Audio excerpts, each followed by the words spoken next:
我想請教你一個問題：一間公司如果要裁員，點解個老闆偏偏係要揀對佢最忠心嘅員工嚟開刀？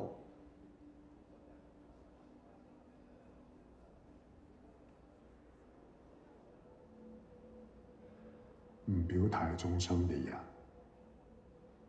着重嘅係眼前嘅利益。呢啲人一張支票就可以令佢哋聽聽話話，反而忠心嘅人，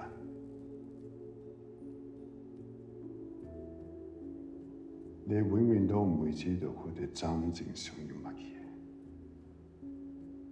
呢啲人其實先最可怕。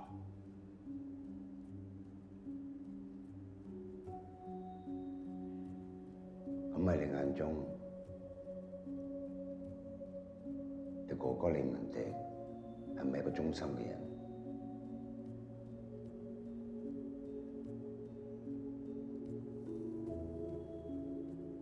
你聽日咪知咯。